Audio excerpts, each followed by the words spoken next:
Retour en studio pour recevoir notre invité qui est déjà installé, Tama Bedari Oumounu. Bonjour. Bonjour, monsieur le journaliste. Merci d'avoir accepté notre invitation. Oui. Je précise que vous êtes le directeur du collège d'enseignement général 1 de Malanville, c'est bien ça. Le nouveau directeur. Oui, merci beaucoup. Et nos félicitations pour ce nouveau poste pour vous. Merci beaucoup. Et bienvenue. Partagé. Oui. Vous avez effectué lundi dernier la pré-rentrée scolaire au titre de l'année 2025-2026 en attendant la rentrée proprement dite, le jour J. D'abord, quand on parle de pré-rentrée, de quoi s'agit-il concrètement? À quoi fait-on allusion? Merci, monsieur le journaliste. Nous allons saisir cette occasion pour définir, comme vous l'avez demandé, la pré-rentrée. Nous sommes éducateurs. Nous allons saisir d'abord d'autres mots. Pré, qui veut dire avant, comme nous avons dans d'autres mots prévenir, prévoir, prédire. Donc la pré-rentrée consiste à l'ensemble des dispositions à prendre, l'ensemble des activités à mener pour préparer la rentrée.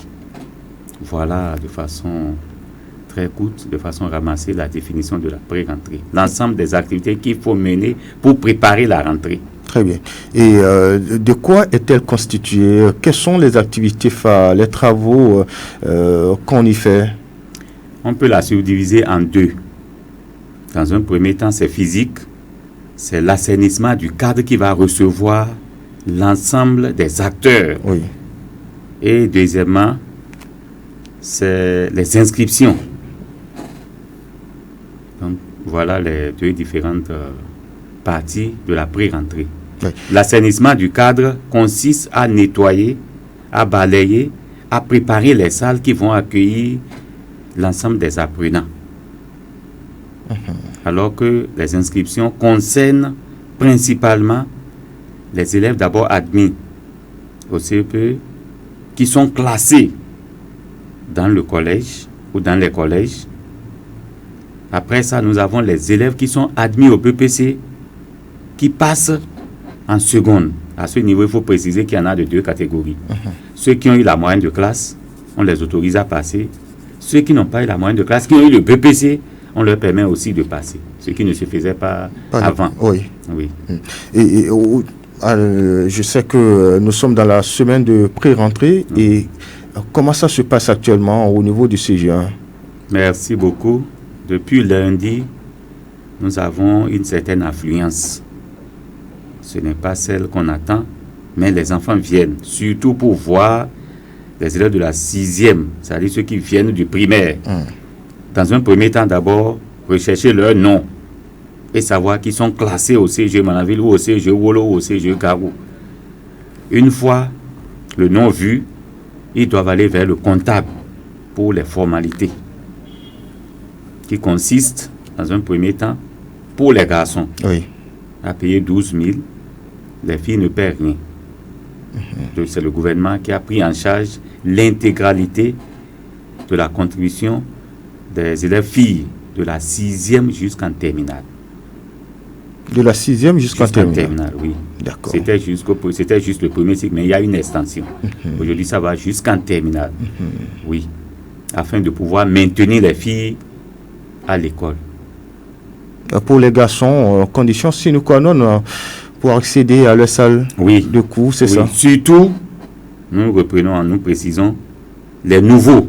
Donc ceux qui viennent de la 6e doivent payer la contribution avant même qu'on ne leur montre leur salle. Maintenant, les anciens ont jusqu'au 31 décembre. Jusqu'au 31 décembre pour s'acquitter de la contribution scolaire. Au-delà, on peut les renvoyer. Mais on ne les renvoie pas en période de devoir. C'est interdit. Oui. Et comment se fait le classement des nouveaux collégiens? Elles tient compte rien que des apprenants du secteur public, ou les apprenants du secteur privé aussi sont concernés par ce classement? En vérité, c'est un problème qui crée de jalousie, parce que le secondaire n'a pas Dieu dans l'organisation du certificat d'études primaires. Alors qu'au niveau du bac, les professeurs d'université sont intéressés. Vous voyez.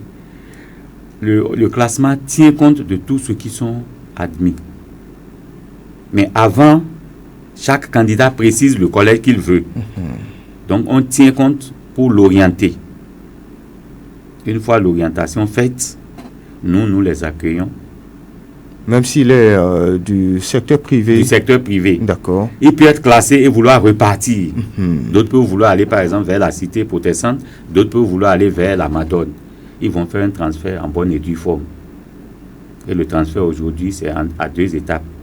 Il y a le transfert physique qui se fait sur papier, comme vous le savez, vous avez fait en votre temps. Il y a maintenant le transfert numérique. Si le transfert numérique n'est pas fait, l'élève, l'apprenant peut passer 1 an dans l'établissement, il n'est pas votre élève. Je peux dire que le transfert numérique importe plus, parce que sur la plateforme, on l'enlève et on le met dans l'autre collège.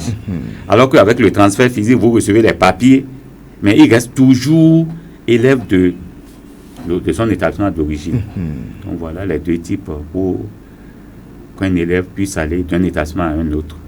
Et où en êtes-vous par rapport aux formalités, les inscriptions, les prises de connaissance de l'établissement par les nouveaux collégiens et leurs parents également? Il faut dire que j'ai été surpris parce qu'on m'a dit qu'à mon avis, les gens ne sortent pas. Les enfants viennent, mais souvent seuls. On peut dire depuis lundi, il n'y a qu'une dizaine de parents qui sont venus pour chercher d'abord avec les enfants eux-mêmes. Ils retrouvent leur nom. Il y en a qui font confusion. Je suis né à Parakou. Ils pensent qu'on les a classés à Parakou en voyant lieu de naissance. C'est pour cela qu'ils doivent être accompagnés. Donc une fois qu'ils découvrent, il y a des parents qui vont directement vers le comptable pour les formalités d'usage. Ce qui permet automatiquement de montrer la salle à son enfant. Nous aurons cette année 14 groupes pédagogiques en 6e seul. 6e seul, 14 groupes pédagogiques. Oui, justement. Et peut-être que Manaville sera peut-être le collège le plus grand de la Libourie. Banikwara pourrait nous devancer de peut-être 40 ou 50 élèves. Mais il se peut que nous soyons 14 groupes pédagogiques déjà. L'accueil n'est pas facile. Ah oui, justement, je voulais justement vous demander comment vous vous apprêtez à accueillir sans doute un nombre important de nouveaux collégiens. Une fois encore, merci. Et merci aussi à la population de Mananville. Il y aura 2 difficultés. La première ne constitue pas une difficulté. C'est le nombre de salles disponibles. Qu'on le veuille ou pas, on aura de classes volantes. Donc, nous avons les salles. Même si ce n'est pas suffisant, l'autre problème, c'est les effectifs et les mobiliers. Les 2 vont de pair. Nous n'avons pas assez de mobilier.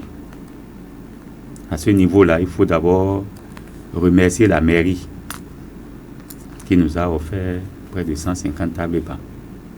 Il y a eu d'autres personnalités aussi, politico-religieuses, qui ont donné. Donc je ne peux pas les citer toutes.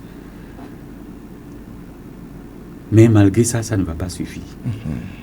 Donc à l'heure où nous sommes, le besoin est là. Nous sommes en train de mener notre propre politique en attendant l'extérieur. L'extérieur, c'est la mairie qui nous a promis un complément. C'est-à-dire qu'à l'heure où nous parlons, il y a encore des tables bancs destinés aux différents collèges de la commune. Mais depuis hier, je suis passé dans toutes les salles. Là où il y en a 30, j'ai demandé qu'on enlève 5 afin de pouvoir trouver dans d'autres salles. Sinon, ça ne peut pas aller. Donc, de 30-30, nous allons passer à 25-25. Peut-être que ce matin, on va finir complètement. Mais avec 25, si nous avons 60 élèves, vous voyez, ils seront obligés d'être assis à 3-3. Par table, surtout en 6e. Dans les classes de terminale, l'effectif n'est pas assez élevé. Ça peut aller. Donc, à l'heure où nous sommes, nous espérons recevoir le complément de table et banc qui nous reste de la mairie. Et je sais que ça va marcher parce qu'ils nous ont promis. Oui, 2025-2026, l'année scolaire de cette année, sous quel signe effectuez-vous cette rentrée au collège d'enseignement 1? C'est de placer Mananville à la tête. Je voudrais d'abord rappeler que le premier au BPC du département et de Mananville. De la commune de Mananville, pas du CG Mananville, mais de la cité protestante. Mais le premier au bac D du département de l'Alibori et du CG Mananville. Malgré ces pourcentages-là et ces individualités, Mananville occupe la dernière place. Mananville est 6e sur 6 communes de l'Alibori. Donc notre souhait cette année, c'est de tout faire pour que Mananville, la commune de Mananville, tous les collègues de Mananville, nous puissions mettre Mananville en 3e ou en 2e position. Quitter la dernière place là, revenir à 2e ou 3e. Nous allons nous battre avec votre aide. Nous passerons. La grande difficulté ici, on m'a dit que c'est les absences. Un candidat qui est absent, comment le faire réussir? C'est comme un malade qui refuse d'aller à l'hôpital. Comment le guérir? Nous serons obligés de passer par vous. Même s'il faut lire leur nom pour que les parents sachent. Oui, qui sont ceux qui ne viennent pas ou qui sont ceux qui viennent. Parce qu'on ne veut pas, on va répondre. Lorsque la responsabilité sera partagée, là on verra qui a fait quoi et qui fait quoi. Oui. Et y a-t-il d'autres défis que vous entendez relever? C'est surtout la sécurité. Vous voyez, vous connaissez bien le collège. Il y a des gens qui passent devant. À tout à l'heure. À l'intérieur maintenant du collège, nous avons des bâtiments non occupés où des gens viennent dans d'autres buts. Au sein du collège, nous avons des enfants, des apprenants qui entrent avec les motos. Donc ça nous concerne parce que nous avons des surveillants généraux qui vont les prendre en charge. Le plus grand défi concernant toute la commune, c'est l'organisation des états généraux de l'éducation dans la commune de Gorgounou. Et de Mananville. De la commune plutôt de Mananville. Oui. Nous allons inviter, c'est parce qu'on a fait à Mananville et à Gorgounou ça a marché, avec le maire qui est actuellement à la Sénat, je crois bien, M. Gounoussani. Oui. On lui avait fait la proposition, il a pris en charge, ça a marché. Ce qui fait que Gorgounou a donné l'un des professeurs agrégés de l'Alibori à 40 ans. Un professeur de droit que vous devez connaître. Baguessere, vous voyez. Oui. À 40 ans, il est devenu agrégé. Donc notre défi, le vrai défi, c'est ça. Le deuxième défi, c'est la collaboration avec la mairie.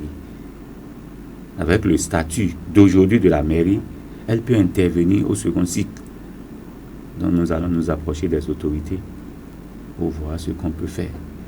Le dernier défi, c'est de tout faire pour limiter, réduire ou ramener à zéro le taux d'abandon.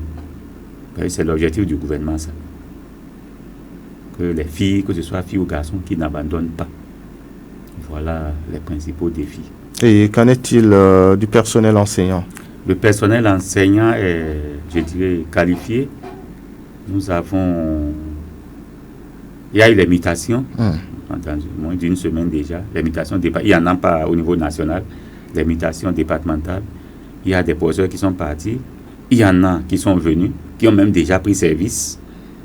Il y a un qui a quitté Sori, qui est venu prendre service à 2 jours, qui est reparti. De ce côté-là, nous allons nous battre pour compenser, même s'il y avait des déficits, nous-mêmes, en étant sur le terrain. Donc, nous n'avons pas peur du côté des enseignants. Ils sont très bons et très assidus. Ouais. Et c'est-à-dire que, est-ce que vous êtes prêts pour la reprise le lundi prochain? Dès lundi, je lance un appel à tous les élèves. Il faut qu'ils soient en kaki. Nous serons nous-mêmes plantés au niveau du portail. Si vous passez, tout élève qui ne serait pas en kaki sera renvoyé. Ce n'est pas à partir du jour de la rentrée que les inscriptions vont commencer. Nous sommes encore là. Le comptable est là. Nous avons encore d'autres jours devant nous. Que les parents sortent pour inscrire les enfants. J'ai déjà été surpris parce qu'il y en a qui viennent, même hier jusqu'à 19h, il y en a qui viennent voir leur nom. Les listes sont déjà affichées devant chaque classe. Si vous allez aujourd'hui, vous allez voir la liste et l'emploi du temps de la classe. Les professeurs ont déjà retiré leur emploi du temps. Donc, il ne manque que des apprenants qui viendront. Et je suis sûr qu'à partir de lundi, ils seront là. Ah oui. Vous avez un message à l'endroit de la communauté tout entière? Et peut-être spécifiquement les parents, les apprenants aussi, pourquoi pas? Notre collaborateurs dépendra de la façon dont nous aurons traité et éduqué nos enfants. Mon plus grand souhait est que les autorités d'abord de la mairie réussissent à organiser des états généraux de l'éducation. Je l'ai dit tout à l'heure, ça a marché à Gorgounou. La commune de Karimama l'a fait l'année passée, à côté de nous ici. Si ça a pris à Karimama, ça veut dire que ça peut prendre aussi ici. Le deuxième défi est que, ou l'on le souhait, les parents puissent s'intéresser à l'étude des enfants. Il ne suffit pas de lui remettre la contribution. Il ne suffit pas de lui acheter kaki et dire j'ai fini. Si c'est 2 fois par semaine, si c'est 2 fois par mois, il puisse se rendre au Sansora, voir le cahier de notes, voir les performances de leur enfant et voir quelles décisions il faut prendre. Il peut même demander conseil. Donc l'établissement est ouvert à tout le monde. À cet effet, si nous avons pu, peut-être que vous serez aussi intéressés, nous allons essayer de créer une nouveauté, le parrainage des classes d'examen. C'est-à-dire? Ça veut dire que on peut choisir une autorité, nous allons lui donner la 3e D. Parce que souvent les candidats ont d'autres problèmes. Il ne peut pas aller vers l'administration, vers le directeur, vers le censeur, parce que peut-être ça concerne une matière ou bien un professeur. Il ne peut pas aller vers le bureau à peu, mais l'homme qu'on a choisi ou la femme qu'on a choisi, l'autorité qu'on a choisi, le sage qu'on a choisi pour cette classe, ils peuvent aller lui parler. Vous voyez, si vous voulez que je vous donne un cas palpable, il y avait au lycée, le lycée technique industriel et commercial de Kandi, un enfant qui était avec son oncle, qui est inspecteur de l'enseignement au primaire. Donc ils étaient 2 dans la chambre. C'est le garçon là qui revient. Je ne sais pas si vous connaissez le lycée, hein. C'est pratiquement 4 km, 4 ou 5 km de Kandi vers Tissaro. C'est le garçon qui va revenir puiser de l'eau, préparer, faire tout. La lessive, c'est lui. Si bien que tous les jours, il est en retard. Les gens se sont approchés de lui. Il n'a pas eu le courage de dire au proviseur, voilà ce que je fais à la maison. Parce que c'est toujours l'enseignement. C'est une tierce personne qui est allée vers cet enfant et il lui a tout raconté. Les autorités ont dit, bon, c'est bon, ont invité l'inspecteur. Ils lui ont parlé. Il a dit effectivement que c'est vrai. Qu'il va essayer de réduire les tâches, qu'il ne va pas lui demander de ne pas faire de tâches, mais qu'il va essayer de réduire. Et depuis ce jour-là, l'enfant n'est plus en retard. Il est même admis, il est parti. Donc c'est pour cela que nous allons créer ça. Il peut aussi avoir d'autres difficultés. Ce sont des classes d'examen. On n'a pas dit pour tout le collège. Hein. Ce sont des classes d'examen, peut-être des photocopies. Il y en a qui n'en ont pas. On va leur demander de faire parce qu'ils ont trouvé des épreuves peut-être de Pembereke, de Britannique militaire, mais ils n'ont pas les moyens. Ils peuvent s'adresser vers ces gens-là qui vont les aider, qui peuvent aussi les écouter. C'est surtout ça, être à leur écoute. Donc la responsabilité sera partagée. Si nous réussissons à avoir un bon taux de réussite, nous allons partager. Mais très souvent, quand ça ne va pas, c'est l'administration du collège. Oui, c'est pour cela que nous allons essayer de nous ouvrir le plus possible. Nous allons aussi demander votre contribution. S'il y a trop d'absence, nous serons obligés de passer à la radio pour lire les noms de ceux qui s'absentent. Les parents seront. Vous pouvez bien compter sur nous. Merci beaucoup. Nous serons à vos côtés. Merci. Et on va découvrir à présent la une des journaux, les canards, parus, parvenant à notre rédaction, dernière ligne droite de cette émission. Bonjour Malanville, et c'est avec les 4 vérités que nous démarrons ce matin. Bénin, le déménagement du marché d'Antopa démarre le 5 janvier 2026, annonce le journal. Mobilisation de la mouvance pour la présidentielle de 2026. Romia Douadaï, un candidat consensuel, estime le journal qui cède sa place au quotidien Nassera de Malik Chabillero. Assemblée nationale, ce sont 8 questions orales de l'opposition oubliées par Louis Vlavonou, nous rapporte ce matin le quotidien. Chronique de Rachid Alayi Boni, le choix Romia Douadaï en 2026, pari audacieux ou risque calculé. Se demande en une le journal qui s'en va et puis le patriote de Marcel Zoumenou s'installe Bénin 2026. L'APP veut un modèle politique centré sur l'humain, nous rapporte ce matin le quotidien qui s'en va et puis la priorité s'installe, fait de sa priorité le choix de Wadaï pour succéder à Patrice Talon. Les éclairages de Wilfrid Léandre Humbegi, porte-parole du gouvernement, à découvrir dans les colonnes du quotidien, notamment la page 8 du journal. Le paraclet, parrainage électoral quand un acte partisan devient spectacle politique d'exhibition. Écrit en une le journal Bénin Intelligent à présent. Évaluation des politiques publiques, le Bénin consacre 18 ans d'efforts par la loi. Que lit à la une du journal Kini, journée internationale de l'alphabétisation 2025, le Bénin célèbre ses acquis. Quotidien, matin libre à présent. Campagne smartphone pour tous, voilà, ça c'est une communication. On passe plutôt à ce deuxième titre du journal Matin Libre, cadre de concertation de l'opposition. Dans quel camp joue MPL, FN et nous le ferons, se demande en une le journal. Ce qui attend Yahi et les LD, parlant évidemment de la désignation de candidats à la présidentielle de 2026, rapporte en une le journal. Le potentiel à présent, après plusieurs semaines d'absence, Sakalafia aperçu enfin à la Commission électorale nationale autonome Sénat hier, rapporte en une le potentiel qui s'en va et puis l'emblème du jour s'installe, élimination mondiale 2026, les guépards rugissent, s'exclame en manchette le quotidien qui s'en va et puis un autre journal s'installe, c'est bien la Nouvelle Tribune, élection générale de 2026 au Bénin. Le parti Les Démocrates fait durer le suspense. S'impatiente en manchette le journal et puis le matin parle de basculement et modernisation de la ville de Cotonou, le déménagement des commerçants du marché d'Antokwa dès le 5 janvier 2026, annonce le Canard.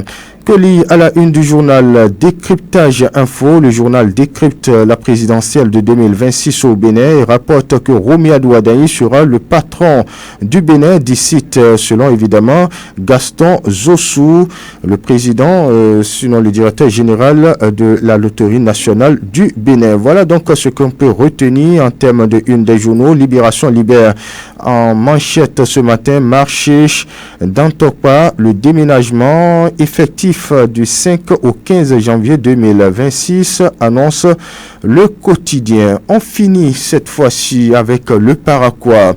Bénin politique, que vaut encore FCB? C'est une interrogation en manchette du journal. Modernisation urbaine, stop aux charrettes anarchiques, rapporte en une le journal. Voilà donc ce qu'on peut retenir en termes de une des journaux. C'est vrai, il y a d'autres journaux qui sont en attente tels que Fraternité par exemple, Quotidien L'Observateur, Honoubo, La Boussole de Cosmosa, Éveil Info de Patrice Biao. Mais on s'en arrête ici pour le compte de ce matin. Bonjour Malanville, Stop et fin, Monsieur Tama Bédari au Mounou. Oui, merci d'être venu. Nous vous souhaitons une excellente journée. Merci beaucoup. Bonne journée à vous. Merci. Je rappelle que vous êtes le directeur du Collège d'enseignement général 1 de Malanville. Merci d'être venu dans nos locaux et d'avoir répondu à nos préoccupations. Merci beaucoup. Nous vous souhaitons bon vent et beaucoup de courage. Merci beaucoup. Mesdames, Messieurs, en direct chez vous, je suis Lukman Worocheou. J'ai bénéficié de la collaboration technique de Doko Aboubakari. L'info récente continue sur Sota FM. Portez-vous bien. Au revoir.